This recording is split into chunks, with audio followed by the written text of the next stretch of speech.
his presentation, his speech about the joining of the Donetsk and Luhansk and the other two regions of the Donbass to Russia. Now, this screenshot was taken 48 minutes ago, so it is happening at the moment. Before we move on with this, Vanessa, what are your thoughts? Because you're just back from the Donbass yourself.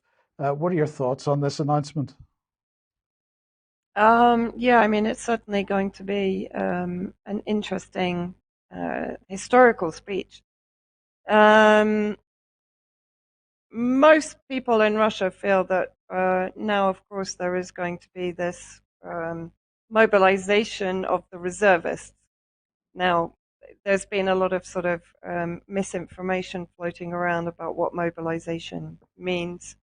But I think what you're going to hear from Putin is confirmation that attacks from the Ukrainian ultra-nationalist forces and armed forces, of course NATO proxies, are now against Russian territory.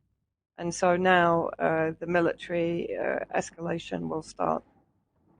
Yes, indeed. We'll get some thoughts from Patrick in a second, but let's just have a look and see what the British government response to all this has been over the last day or so. So here's Liz Truss from a couple of days ago. I spoke to President Zelensky earlier to underline steadfast support in light of Russia's sham referendums, which we will never recognize. I thanked him for helping secure the release of 5 British nationals and discussed ways to protect Ukrainian gas supplies. Putin must fail. And at the OSCE, Leo Doherty, who is the Minister of State for Europe, said, continuing the same themes yesterday, Vladimir Putin's sham referendum must be seen for what they are, a brazen and desperate attempt to justify an unprovoked and illegal land grab of sovereign Ukrainian territory. But no amount of Russian lies can hide what we all see plainly, a sham, propaganda exercise without a shred of legitimacy, conducted down the barrel of a gun by soldiers accompanying ballots door to door, forcing Ukrainians to vote. So the spin, the narrative from the British government is that the Ukrainian or the soldiers accompanying the ballot boxes were there to force people to vote, not there to protect the people that were actually distributing the ballots and so on. So Patrick, welcome to the program. What are your thoughts on that and on Putin's announcement? I'm not surprised, of course, by any of the comments. The West Party line's going to be categorical. If you look at Crimea, what are we now? 9 years in, almost 9 years in, to the independence and reunification of Crimea with Russia. Almost 9 years in, and there's no recognition. Look at Turkish Cyprus. That sort of situation. Look at Kosovo and both of those types of situations. Here we are so many years later, and the neighboring states do not recognize the new state. So that's something just to be expected. This is where, especially in this case, the geopolitical lines are going to fall very hard. And I don't see in the near future any recognition from any Western states. The only possible way that could happen is if it became sort of a deal, something that's brokered as part of a larger deal where a country would agree to recognize these independent states as part of the Russian Federation, as independent and part of the Russian Federation. And that would be part of some broader agreement in the future. However, I don't see that happening. Look at Turkey with Cyprus, look at Kosovo. Despite all efforts, after all of these years, in many cases, these states do not have any international recognition. Look at Iraqi Kurdistan. None of the neighbors recognize it as an independent state, much to the chagrin of Washington, who carved it out of a piece of Iraq many years ago by using the no-fly zone as the pretext for that process to begin. So in this case, I think this is just going to be a stalemate. And it's going to be something that people are going to have to compensate and work around for the foreseeable future. Vanessa.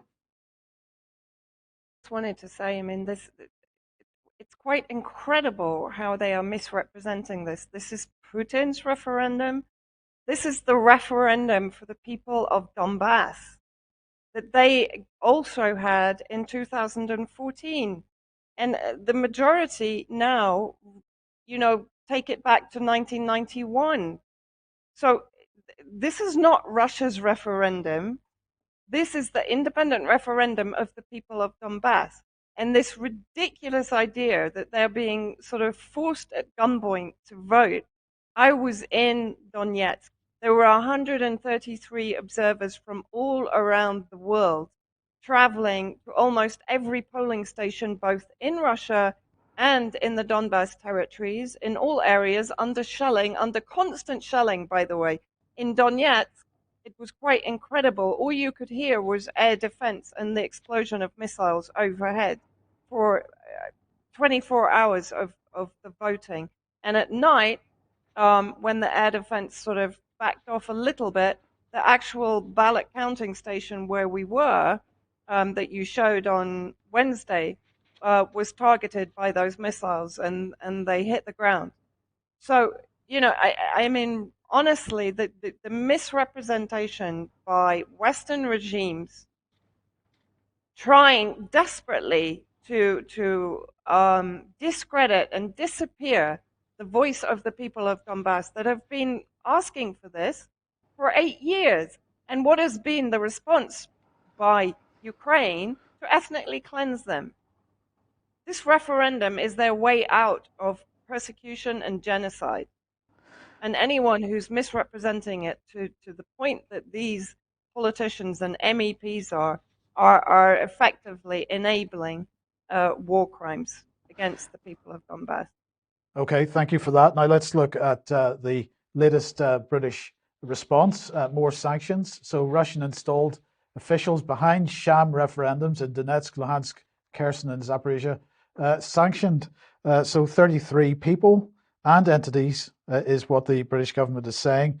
Well, what can we say? Let's have a look at what James Cleverly had to say about it. And it's the same rhetoric once again. Sham referendums held at the barrel of a gun cannot be free or fair, and we will never recognize the results. They follow a clear pattern of violence, intimidation, torture, and forced deportations in the areas of Ukraine Russia has seized. Today's sanctions will target those behind those sham votes, as well as the individuals that continue to prop up the Russian regime's war of aggression.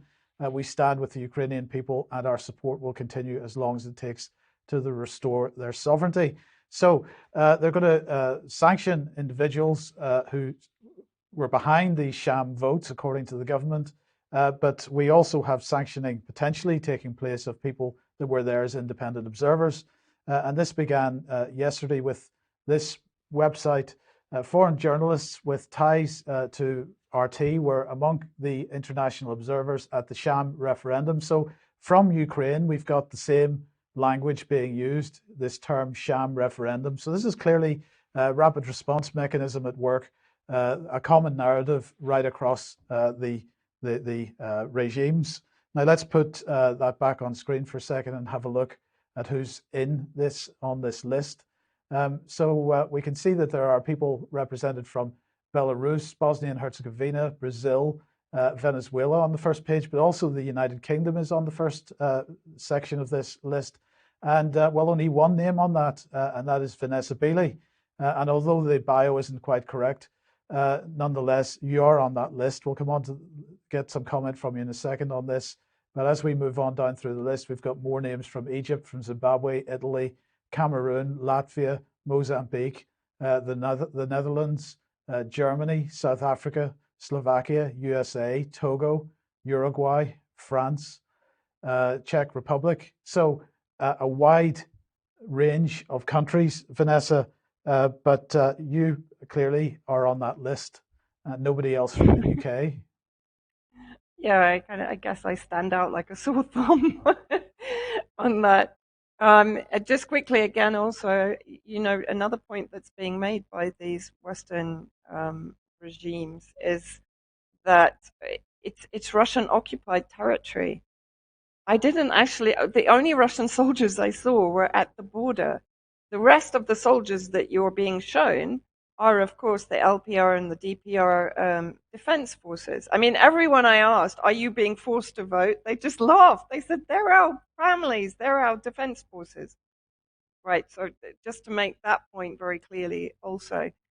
This issue of targeting, as I said, more than 130 observers from, I mean, literally all over the world, has to backfire on them, because many of these observers have, let's say, sort of, they're not fly-by-nights. They're people that have professionally been observing referenda and elections throughout their careers. Many are politicians, many are company directors. And by the way, Germany, as far as I know, they sacked the guy that came to witness the referenda when he returned to Germany.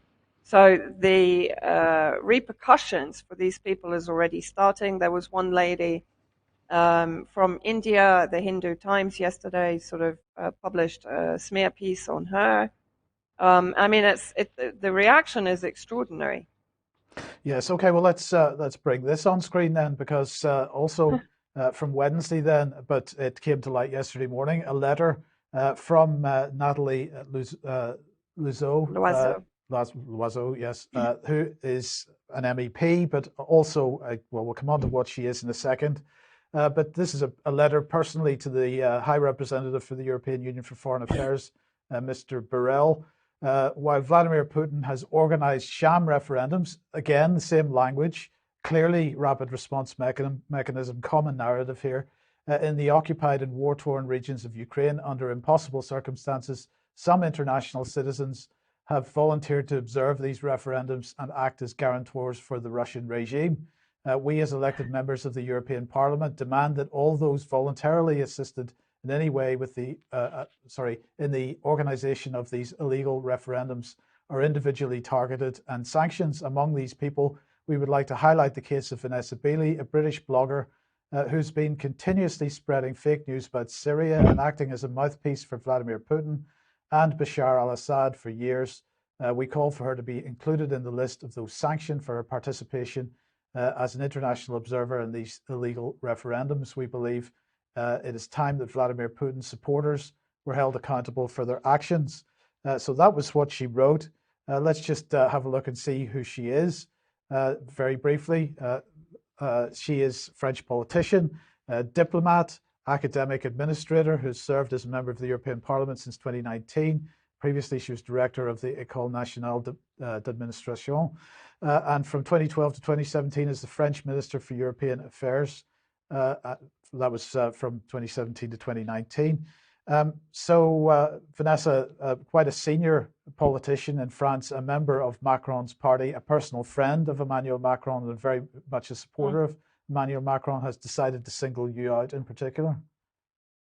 Well, also, I mean, she's the interesting thing. I think it was last year I wrote an article about her called something like "Who is preventing the transparency of the OPCW?" Because people might remember that she shouted down Mick Wallace in the European Parliament when he was raising questions about the sham OPCW report that, of course, led to the French, UK, and US illegal aggression against Damascus and against the Syrian people in 2018. Now, she also has very close ties to the Syria campaign, which, of course, has effectively provided PR for the White Helmets since their establishment in 2013. So she's very deeply rooted in the regime change network, let's say.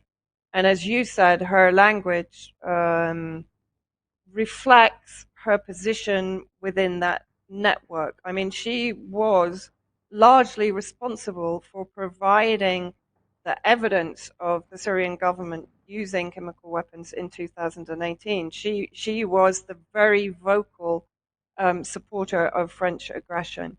So, you know, if we're talking about shams, as I said, she has supported one of the biggest shams that led to war crimes against Syria. And Vanessa, so far, the only publication that's put this in writing is The Grey Zone, so we want to highlight this article in particular. Yeah, I mean, Max contacted me actually because the letter was leaked to me, and then I think it was also leaked to Grey Zone. I was in the process of traveling back from Donbass to Moscow, so Max basically put out this article pretty quickly, and he references the article that I wrote about her, exposing her role in the Duma chemical weapon fraud. Yeah, I mean, I recommend that everyone reads it and shares it, because I think, what we're seeing now is the EU itself descending into fascism. If it really allows this kind of censorship, as it states, we were volunteers. We had nothing to do with the organization of the referendum, which is what she is inferring. We were there as independent observers of a referendum that had been organized not by Russia, but by the people of Donbass. Yes. Okay, and well, if we could consider the publication of that article that we showed a few seconds ago with your name on it as almost a call for action to be taken. I mean, in fact, you have already had death threats on Twitter as a result of that publication, but Yeah, but you're and now on. also, Sorry, yeah, I'm just going to sorry. say you're now on the Merdveret's website as well. If we put that on screen, so Yeah, they have absolutely put you on the kill list proper, as it were, because this is effectively what yeah. this is. It seems actually that they're putting now all the international observers on the kill list. And I would also like to mention that Adrien Bouquet, who was the French journalist who exposed the Bucha massacre as being a fraud and having been committed by the Azov battalion, has been in the last 2 days viciously attacked in Istanbul. He's a former French special forces, so he managed to defend himself and prevent his assassination. But he was seriously injured in a knife attack in Istanbul. Okay, thank you for that. Patrick, have you got any comment? Yeah, I do actually. The case of the French MEP Nathalie Losau. I think if Vanessa had been critical of her previously, and that had been public, she published an article criticizing her role in the OPCW Farrago. I think you could interpret what's happened as a case of this MEP or is using her political position, her clout, to settle a personal political score. That's a blatant abuse of power. I think you can look at it in those terms. Why is she singled out, Vanessa? Well, because of criticism that she has received from Vanessa. I think that's something that people should look at. Is that fair game now? Is this business as usual in Brussels? Is this how things are done? We made the same sort of comment with Graham Phillips, who was sanctioned by the British government and who really embarrassed the potential incoming at the time Prime Minister Liz Truss, because of course it was Liz Truss who called for the international brigades to open the floodgates of mercenaries to pile in to Ukraine to fight the good fight. And of course, Graham Phillips is interviewing one of those types of people who happen to be British. So was this a case of saving the hide of the future PM, trying to divert or attack and deflect away from Truss's huge problem that she contributed with before as the hostilities were underway? The other thing I want to point out as well is with this sham referendum talking point. If you watch the UN General Assembly, Sergei Lavrov gave an incredible speech and then held court for like over an hour and fielded random questions from the press, something you don't see any Western foreign ministers ever do. But anyway, he made an important distinction. It's the West is just writing this off categorically as a sham referendum, as they did with Crimea, insinuating that people were sent to the polls at gunpoint to vote yes on the referendum.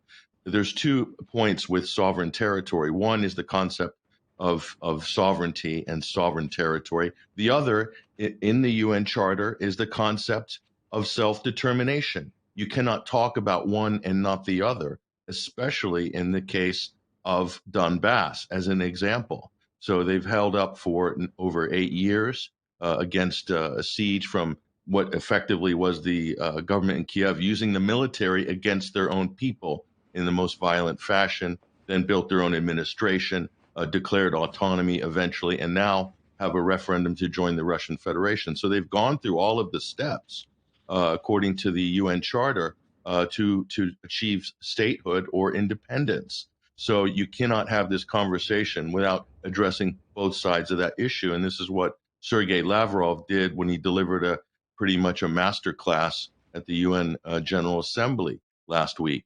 So again, you won't have this conversation. You have to have this conversation. This is what diplomats are for. And where are the diplomats in the West? I have not seen anybody speak up, nor any Western journalists for that matter, give a sober analysis as to where this sits within the matrix of international law. They're not talking about that.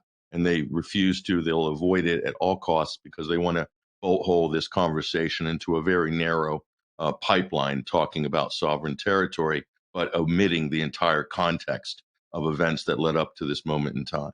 Yeah. Okay. Brilliant. Thank you. Now, Vanessa, the question then is, are you particularly being singled out because you were there, or were you being singled out because you then took part in a press conference? No, I mean, I think Patrick hit the nail on the head. I'm being singled out because this is personal. Loiseau has connections to the Syria campaign. I know that the Syria campaign has been trying for some time through Toby Cadman, Emma Winberg, to bring a case against me for war crimes, basically. So, this is a long running, including the BBC harassment campaign, of course. This is a long-running campaign to target me, and I guess now they saw their opportunity, and Loiseau saw a personal opportunity, as Patrick said, to abuse her power and to have her own back on me.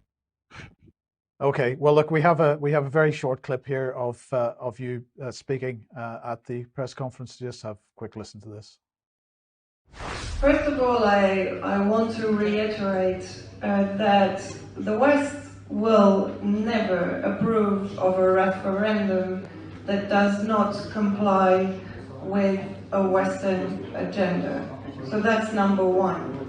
The West's opinion should be made irrelevant by the decision of the people to reunify with Russia. And that is the very strong message I received from all of the electoral committees that I spoke to, and the people, particularly the refugees in eastern Russia, in Ufa, that I visited.